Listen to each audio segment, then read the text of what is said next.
God, I can't believe that she quit. Like, you don't have anything else to do. You flew to the country and now you're like, I'm done. I know, right? Like, you were right at the moment. Like, why are you quitting? I mean, the entire country's watching. The entire country's like, go, go, go. And she's like, I choose my mental health over whatever, blah, blah. And you could finish this thing, right? You could do whatever you needed to do, like 1, 2, 3, done! And then go and care of your mental health after this thing is done. Exactly. I don't get what's the thing with it. Urgent mental health. What is mental health? You should have healthy body. You have healthy body. That is all. What's the pressure? They look so stressed and tired. If I were him, come on, what was that shot? That was so bad. He should have went to the right and he could have gotten that. What? I mean, I don't know how they choose people to go to Olympics. Seriously, I mean, look, like I would do much better, honestly. Like, they just like, shame on their country. How could you be represented like that? I know, right? Like, imagine they're going there, and then how are you gonna return to your country? Like, do you have that face? Despicable. Shame on you, shame on your family, shame on your country. I know, right? Crazy. Wanna some more ice cream? Yeah, let's switch. Equalify. Hi. Sorry. You knocked me out. She won. Woohoo! And the gold medal goes to Ela! So what you guys just saw is a role play situation of the real life of what people, some of the comments they would be making while they're home sitting watching the Olympics. Eating. The athletes. Eating. Yeah, and thinking that they are better than those people who actually train all their lives to do their best, and they are under pressure, loads of pressure. They fly to another country, they represent their country, and I'm sure that they are doing not 100% but 200, but they're still being judged all over the world, and people, those who don't even go for jogging, think that they can do better. So yeah, and I have a question about the Olympics. So if you watched it, how you felt about it overall? For me, I've always loved the Olympics when I was a kid, especially the opening ceremonies when all the countries will be holding their flags. So we have all the nations coming together as one with less drama and, you know, just supporting their own country, being like, it's just a great time to be together. So other than that, I felt that this year's Olympics was just full of drama. A lot of issues got highlighted. What do you think, Ela? Yeah, there was lots of issues, lots of problems about mental health, about women empowerment, about LGBTQ, so many things. And since we are touching all these 3 topics, we'll talk about it. And I'll be talking about one thing which touched me personally, not personally, but what I felt unfair as a woman, as a feminist. So there is a thing that there is a German gymnast team, and this year they decided to make their clothes more conservative, so they don't show their body, and media, world, press, they all supported them, which is a good thing. Applause, well done.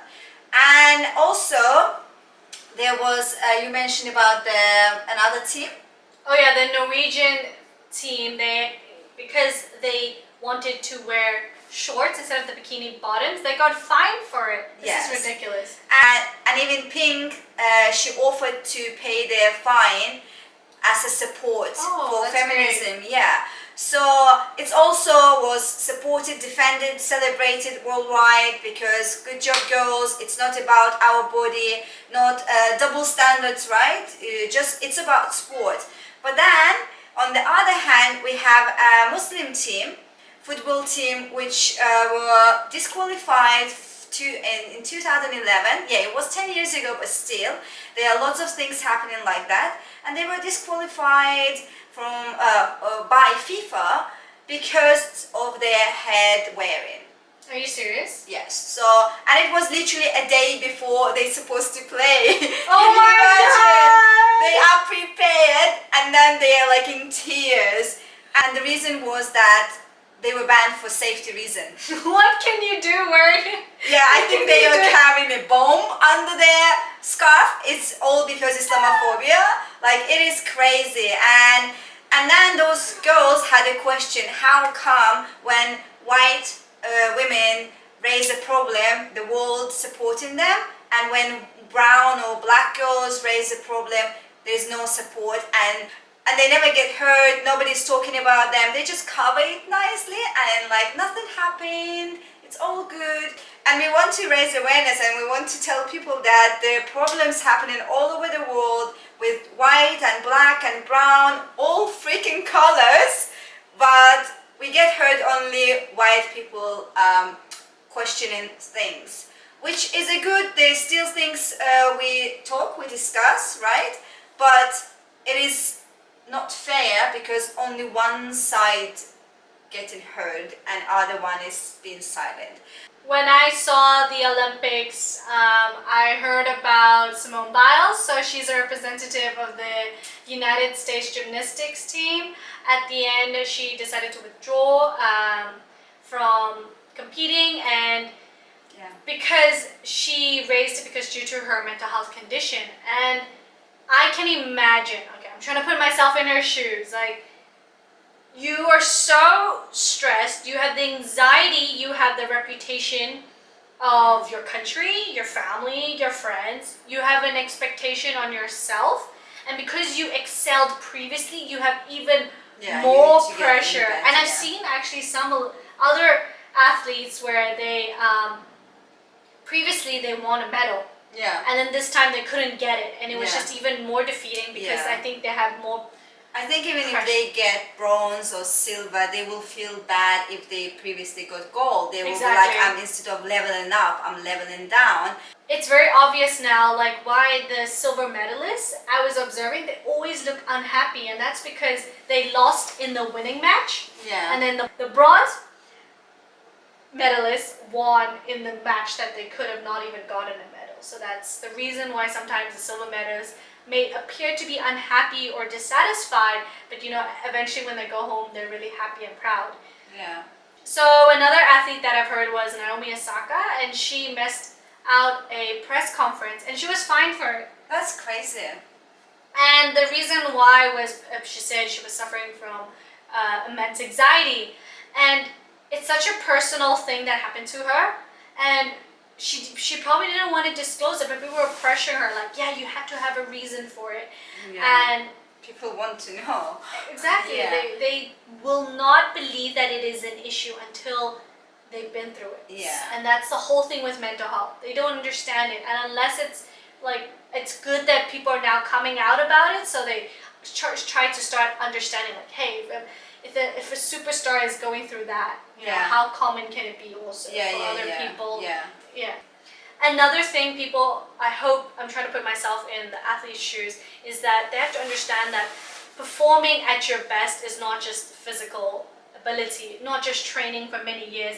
It's about your mental, your emotional, physical health, all interrelated. Training your mind, increasing your EQ too. What is EQ? So EQ is like your emotional intelligence. So for example, you lost previous point or previous round. Like, how people can rebound. Sometimes you can just be so fixated on some loss, and that could distract your whole focus. Oh yeah, my EQ is very low. The good thing is we can train it up. Yeah, that is good. That is good. Yeah. I think it's in general, every person probably have it. Like, if you wake up in the morning, if you miss your bus, something goes bad, and you're like, okay, the day is shit. Okay, that's all. But and the entire thing goes all the way down, right? I think this is something like EQ, like your emotions dragging you down because something in the morning went wrong.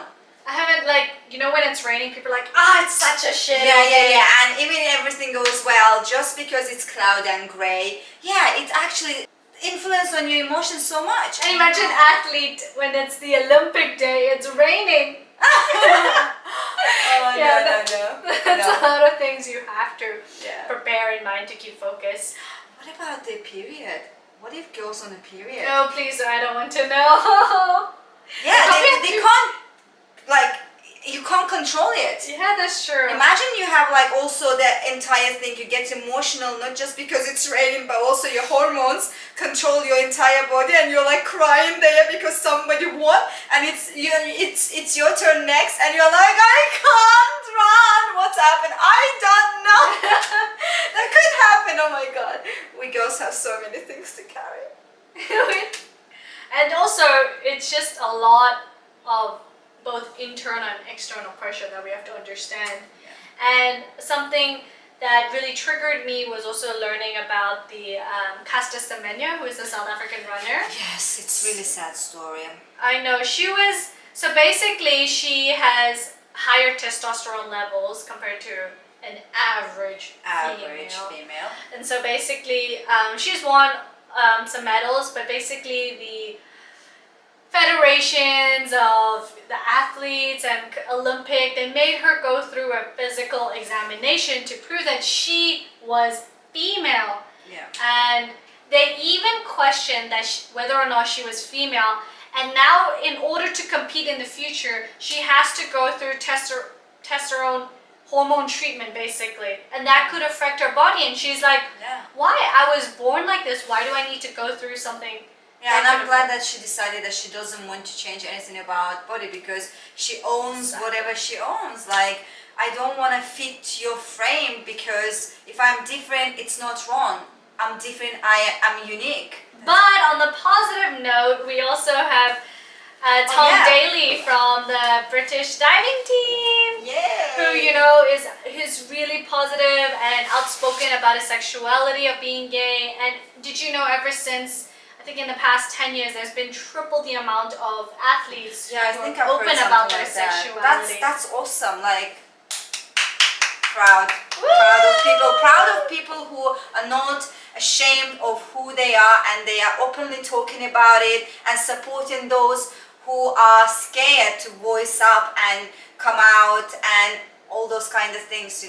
We're all in the same boat. We have all same problems, and if those people who have status, reputation, fame, if they can voice up and show that they're vulnerable, if they have same problems as average person, those people, as we, can relate to them and be like, if they are not ashamed, not scared, if they're brave enough to share their problems with the entire world, so they can do it too without being so scared. It's brave to be vulnerable. Like, Yes. we have had our insecurities. Sorry, I didn't that. Yeah. We just had pizza. But it's to show that it doesn't mean that you're less brave or more brave by how much you can reveal, but I think we should just make it a more of a common behavior and habit in society to just be who you are. We need to normalize normal things. We need to normalize normal body, normalize normal relationships, normalize having stressful day. Everything should be normal. And I can't believe that we're talking about normalizing normal thing because every single person goes through that process every single day. Yeah. So please let us know what you think about this video of the Olympics. Let us know in the comments. You can agree, disagree. That is what we're here for. It's an open discussion. Yep. And if you had any other things which you felt like you like or dislike about Olympics, something what we didn't mention or media didn't mention but you notice it, maybe specifically about your country, please do comment in the comment section below. Yeah. Please remember to put yourself in other people's shoes. And remember that we are all human and we're in this together. Woo! See you guys next